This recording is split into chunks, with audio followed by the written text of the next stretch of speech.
Hello, Bonnie. Nice to see you. Please let me know if you can hear me well.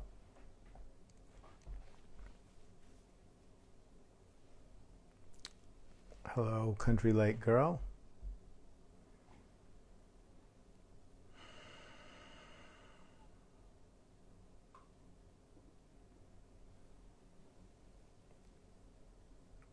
Okay, so while people arrive, hi there. let's let's just sit. Great, thank you, Lake Country Girl. Let's just sit quietly for a minute.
Okay, hello Cynthia and everyone else who has joined.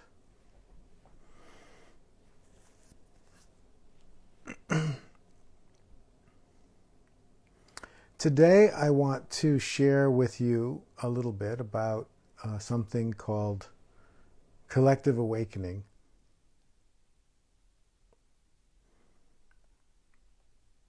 Collective awakening, also sometimes known as we-space work, or the recently deceased beautiful teacher Thich Nhat Hanh spoke about as interbeing. And of course, long before any of these more recent terminologies, the German philosopher, hi Nancy, nice to see you. The German philosopher Edmund Husserl, the originator of the philosophy of phenomenology, spoke about intersubjectivity. Hello Ali, nice to see you.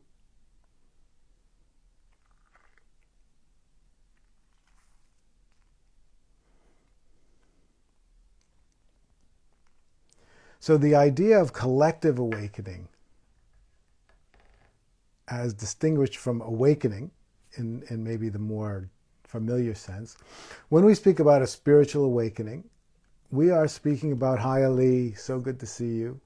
We are speaking about an experience that occurs to an individual or within an individual.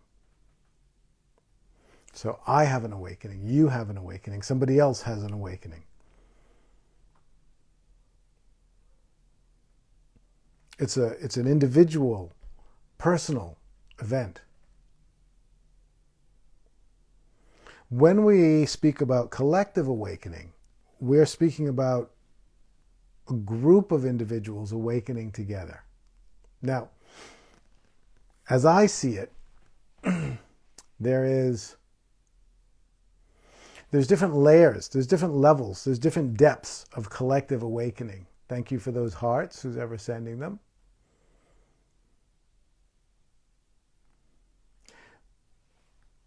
Probably the most superficial form of collective awakening involves a group of people all having personal awakenings of a similar nature at the same time, together. So the awakening itself is still fundamentally personal. Hello, Snow White.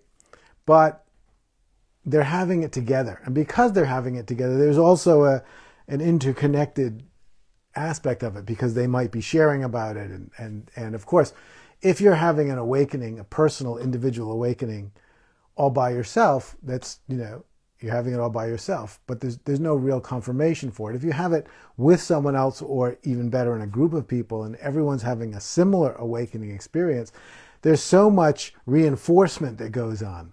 I'm seeing things, and you're able to see what I see, which makes it, solidifies the reality of it. So it's a very powerful experience, a collective experience, a shared experience, when individuals have a personal or individual awakening, but they have it at the same time together.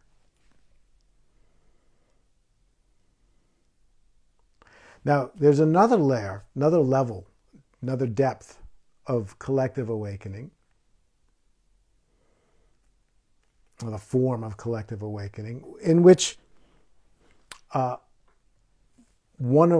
or more people recognize their oneness together. They experience non-separation together.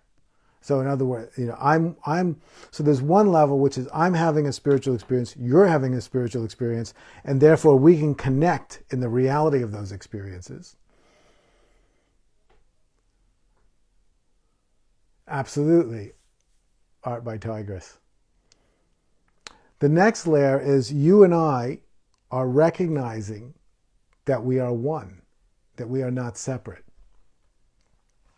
I remember one particular experience I had of this on a retreat years ago, and I was one of my retreat participants. It was a silent retreat, so we couldn't speak, so there was none of that kind of reinforcement. But I remember it was at dinner time, and on this particular retreat, we weren't sitting at a table, we were kind of sitting around a room, and I was in a very altered state of consciousness, and so was everybody else in the room. And I looked across the room at this particular person who happened to be looking back at me, and we locked eyes for a minute. And that the sense that we are one was so profound. It was so obvious to me that the being that was looking through my eyes at him was exactly the same being that was looking through his eyes back at me. So there was this sense we are one. There was a sense of non-separation, which is another form or layer of collective awakening. It's an experience of oneness together.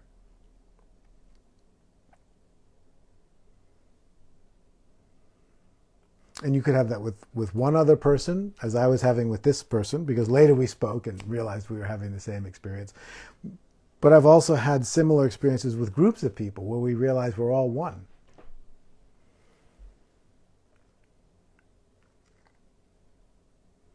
So there's that kind of realization. Now, another layer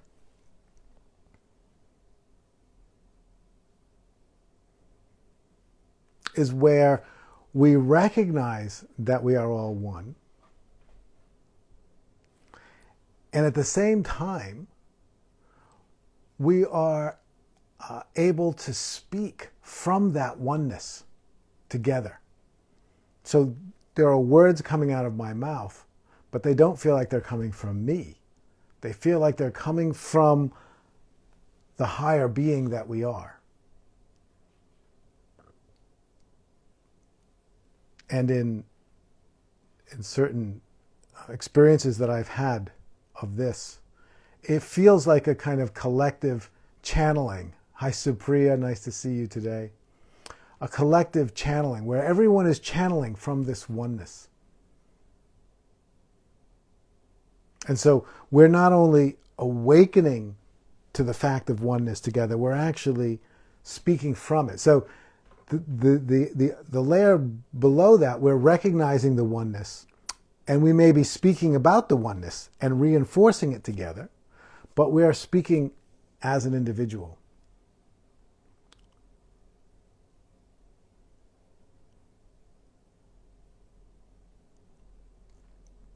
The next layer is the level where we are in that recognition of oneness, but we are also, the words coming out of our mouth are coming from that oneness. We don't know what we're going to say until we hear ourselves saying it.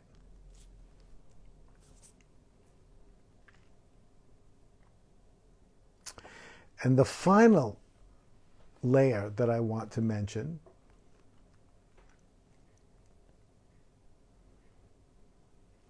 which is more difficult to describe, or it's not that difficult to describe, it's more difficult to comprehend. It's where that oneness, that higher being itself, awakens to its own existence. So it's no longer individuals recognizing oneness, or even individuals recognizing and expressing oneness. It's a collective being waking up to its own existence. And it is both dependent on the individuals, but also in an interesting way, independent of them at the same time. So in experiences I've had of this nature, in a retreat environment, would be one in which there would be a coming together every night of individuals. And in that coming together, there would be that recognition of oneness, and we would be speaking through the oneness. But also we would see that every night, whatever is that higher being in which we are all one,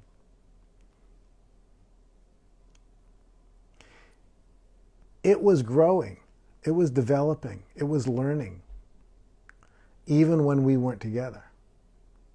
And it was sharing with us when the meeting commenced again.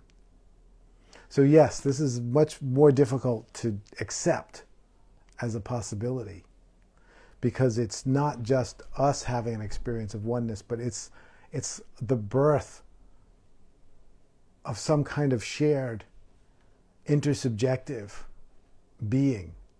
It's a higher order beingness that emerges between us, that is born, and that in an interesting, inexplicable way has a kind of independent existence.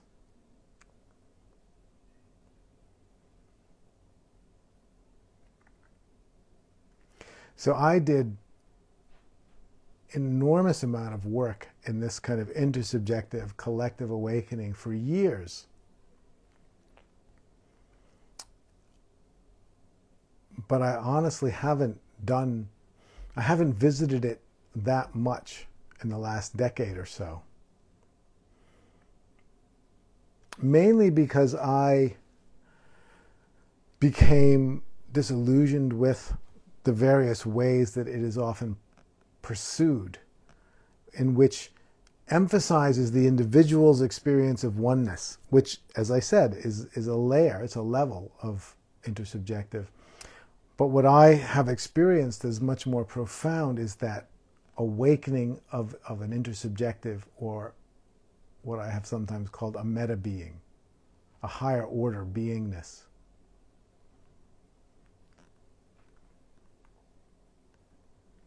That then informs us as individuals.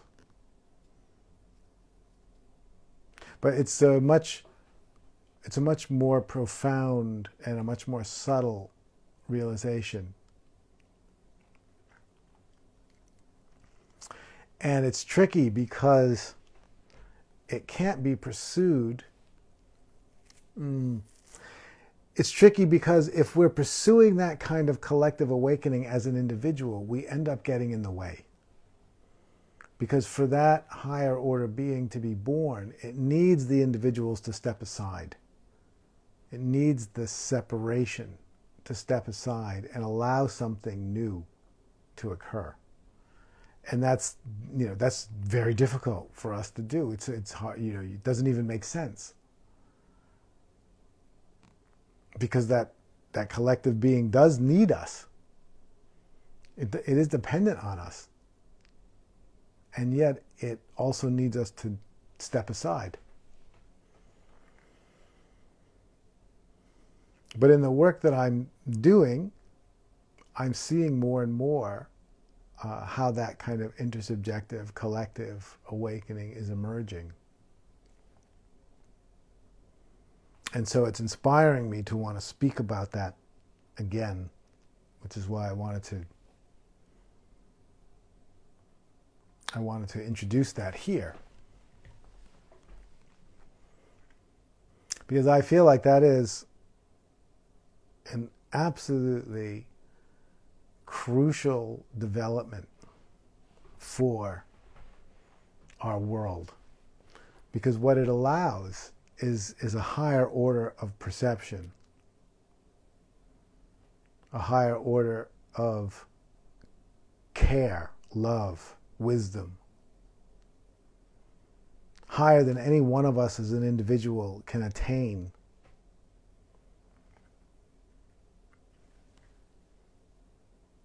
I like to use the analogy of a satellite array.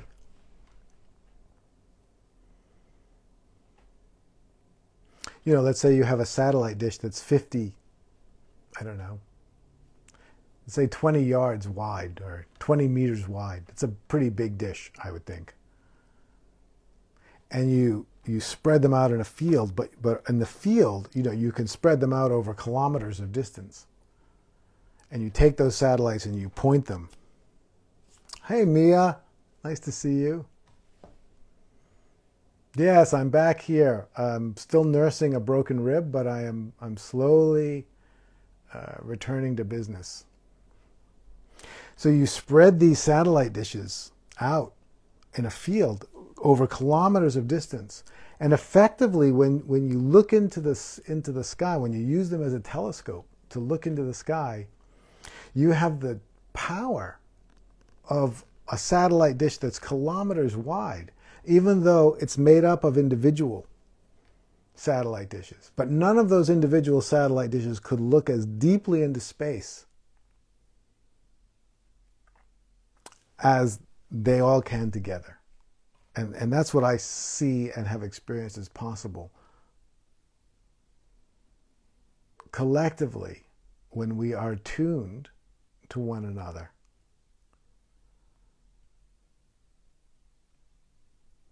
we create a vehicle that can connect much more deeply into the divine than we could as an individual.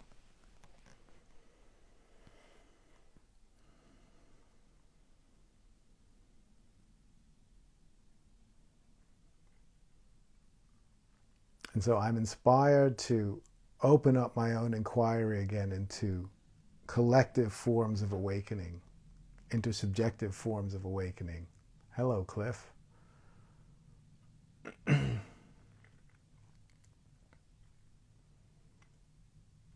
I guess I'm starting this round of exploration with you by sharing about this here.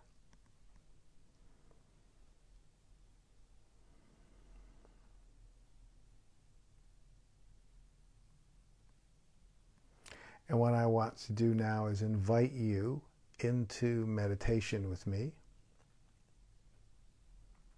I said a moment ago that this intersubjective arising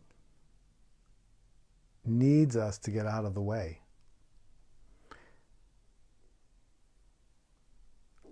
And meditation is a great practice for what it means to get out of the way. And from our point of view, as an individual, what that means is learning the great art of self-forgetting. So meditation can be thought of as the art of self-forgetting, forgetting yourself. Forgetting yourself means getting out of the way. It doesn't mean you disappear. So this is important. It doesn't mean you disappear. It means you forget yourself. You're still there. This is what this higher awakening needs. It needs you to be there. It's dependent on you being there. But it needs you to forget yourself. It needs you to let go of your self-consciousness. It needs you to be free and spontaneous and available. And so this meditation isn't about you disappearing, except to yourself.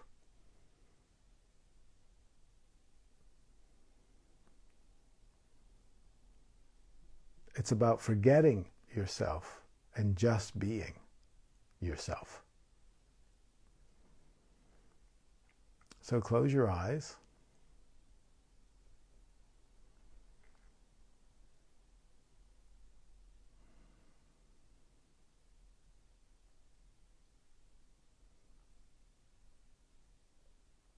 Breathe easily and naturally.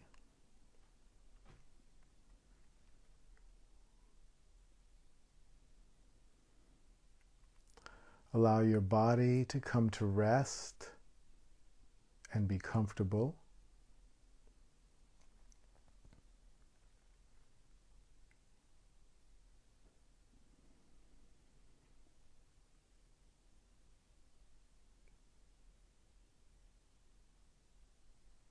Just breathe and relax.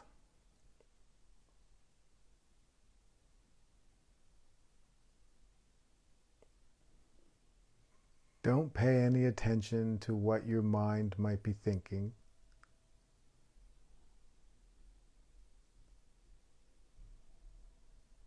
Allow yourself to forget that you're meditating, to forget where you are. Knowing that you're meditating, knowing where you are, knowing what you're doing is all utterly unnecessary. All you're doing is being.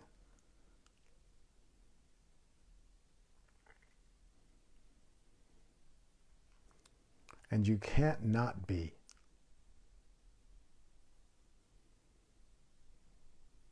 So you can just relax about it all.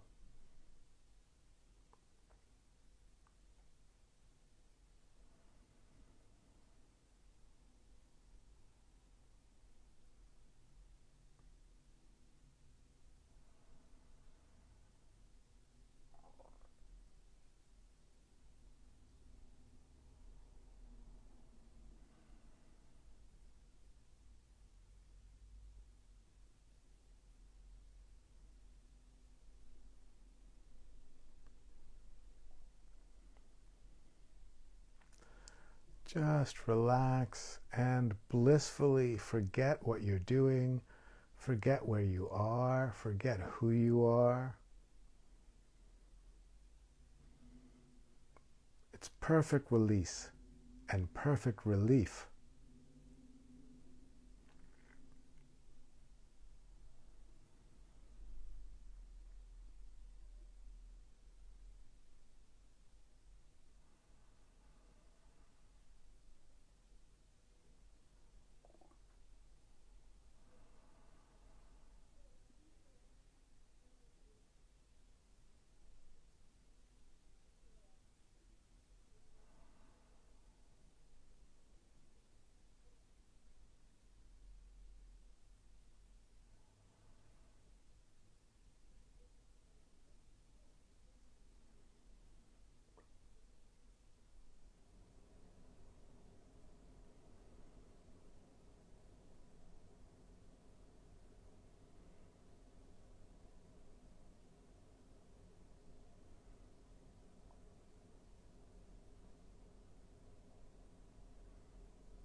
Just relax all your ideas about who you are, about where you are, about what you're doing. None of it matters. Just be.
Just keep relaxing. Allow yourself the luxury of forgetting who you are, forgetting what you're doing. No need to worry if you're doing it right or wrong. You're just being. You're just here. There's no way to do it wrong.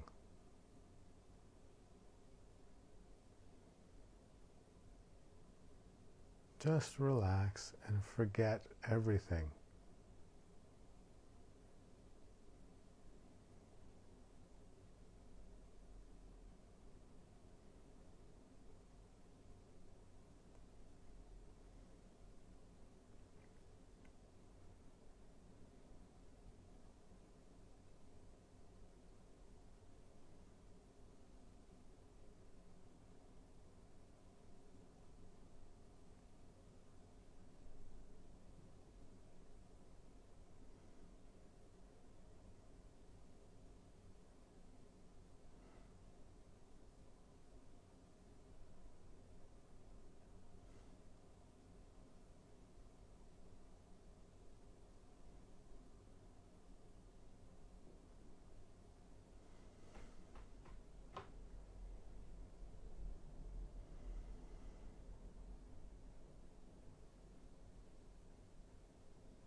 Do you feel how wonderful it is to forget yourself and what you're doing?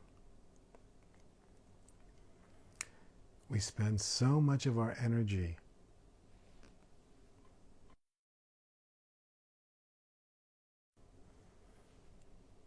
maintaining awareness of ourselves, watching ourselves, making decisions, controlling what we do.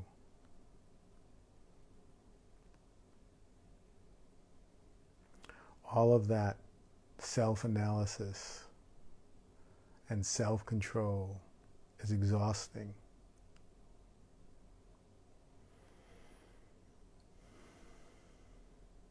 But the habit is so deep that it's very difficult for us to stop, to let go of control and to just be.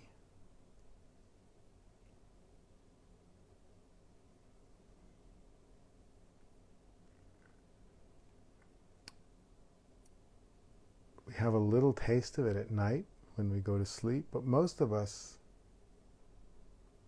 in the modern world have a difficult time sleeping. We often need to be exhausted before we can fall asleep. But now, in meditation, you're giving up control, letting go of your self-awareness, and you're doing it while you're totally awake.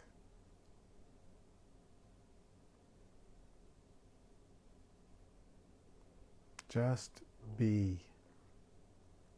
Don't be anyone, and don't be doing anything. Just be. Relax and be. Forget who you are. Forget where you are. Forget what you're doing, and just be.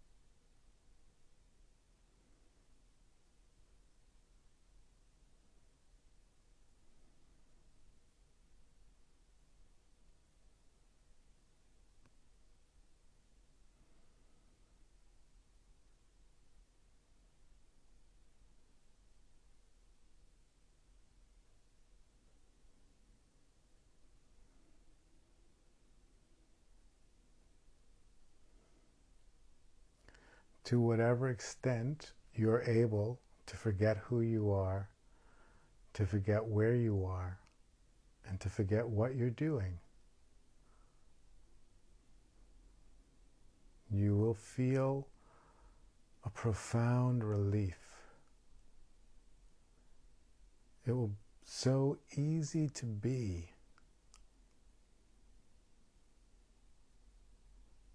so peaceful. Keep forgetting. Keep letting go. Keep giving up control.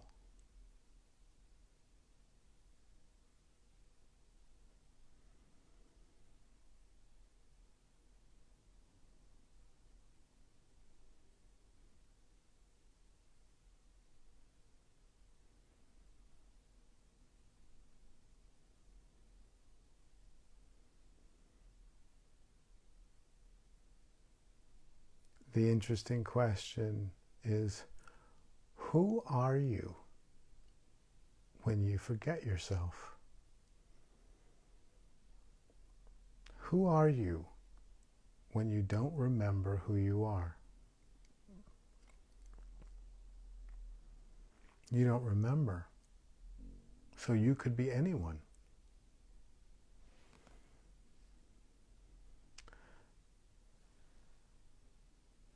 The ability to forget yourself in the way that we are speaking about is essential. It is an essential part of the path of spiritual transformation. Because as long as you remember who you are, then you are rigidly holding on to the person that you are. But when you forget yourself, you're no longer holding on to the person that you are. You are available to be someone else. You're available to transform.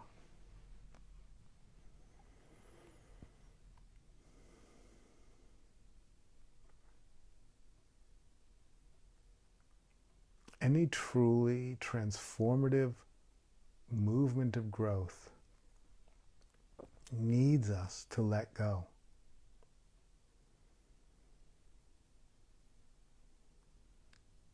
We can't hold on to who we are and become someone else at the same time. If a truly transformative process is going to happen, if we are going to grow into a new being, one aspect that is essential in that process is that we let go of who we are.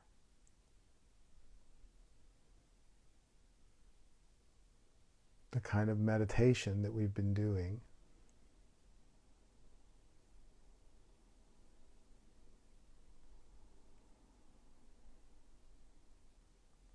allows us to learn how to forget ourselves,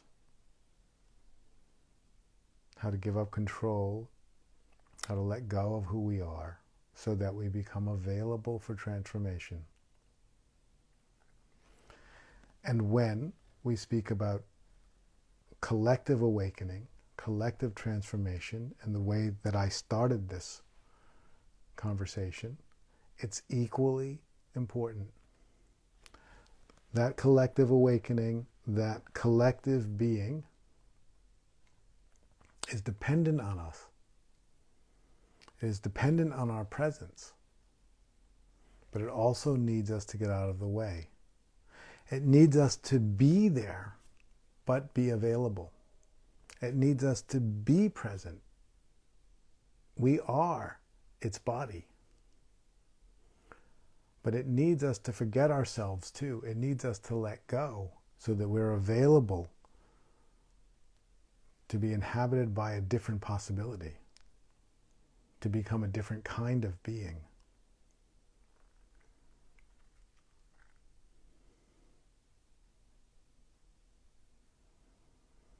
So any spiritual transformation requires us to let go of who we are, requires us to forget ourselves so that we become available to be someone new. And the spiritual transformation of what I'm calling collective awakening requires the same thing, but it requires that we do it together. We forget who we are.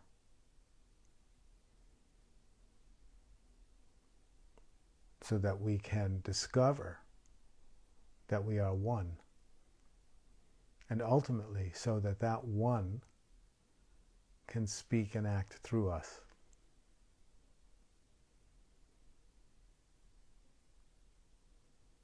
That is the magnificent potential of a collective awakening.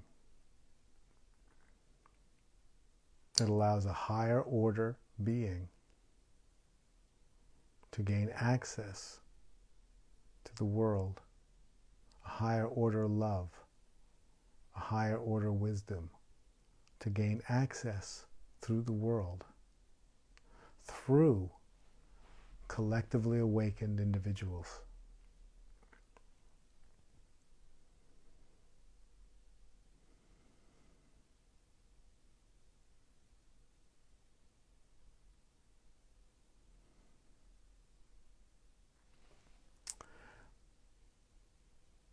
So that is what I wanted to share with you today.